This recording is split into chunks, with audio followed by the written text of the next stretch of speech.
Assalamualaikum warahmatullahi wabarakatuh. Perkenalkan kami dari kelompok 5 kelas 10-4 SMA Negeri 2 Ponorogo. Pada saat ini kami akan menjelaskan mengenai sistem operasi. Sebelumnya perkenalkan anggota kelompok kami, yaitu Alfi Syahri absen nomor 3, Aniza Dwi absen nomor 5, Indi Salwa absen nomor 18, dan Insya absen nomor 20.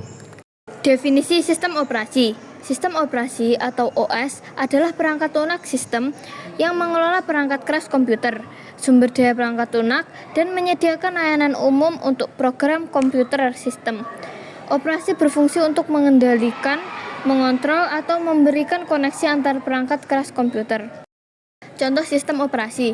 Contoh dari sistem operasi adalah MS Windows, Linux, macOS, Android, iOS, dan lain sebagainya. Sistem operasi berfungsi untuk mengelola proses, memori utama, mengelola file, mengelola penyimpanan sekunder, serta melakukan proteksi dan keamanan. Pembahasan. Semua program komputer termasuk sistem operasi dimuat dalam CPU saat dijalankan, atau hal ini akan dijelaskan pada bagian berikutnya. Pada saat sebuah komputer dihidupkan, CPU-nya belum mengandung program. Proses menyalakan komputer dan membuat sistem operasi mulai bekerja disebut booting. Booting adalah urutan startup atau membangunkan sistem operasi komputer saat dinyalakan.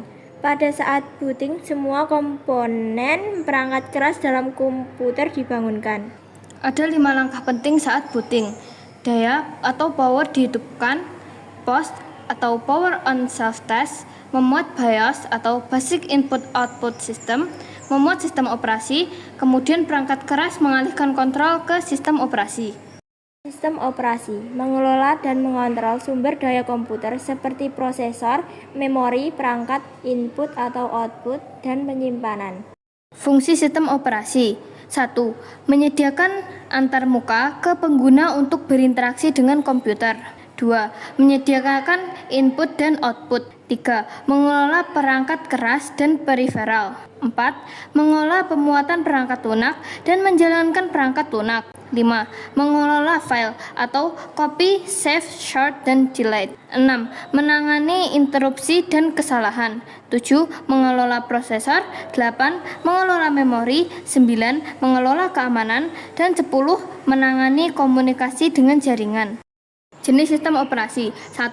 Sistem operasi tunggal atau single user, dirancang untuk oleh satu pengguna pada satu waktu. Contohnya, sistem operasi komputer pribadi. 2. Sistem operasi multi-user, memungkinkan beberapa pengguna untuk menggunakan komputer secara bersamaan.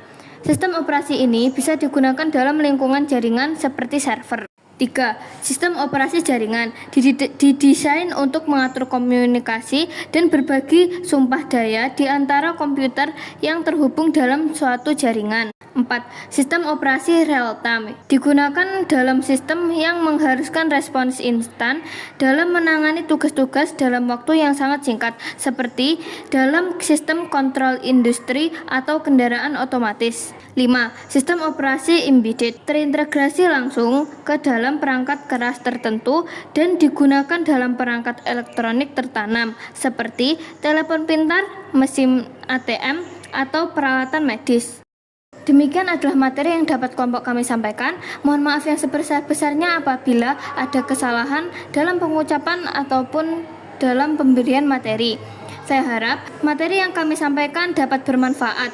Sekian, terima kasih. Wassalamualaikum warahmatullahi wabarakatuh.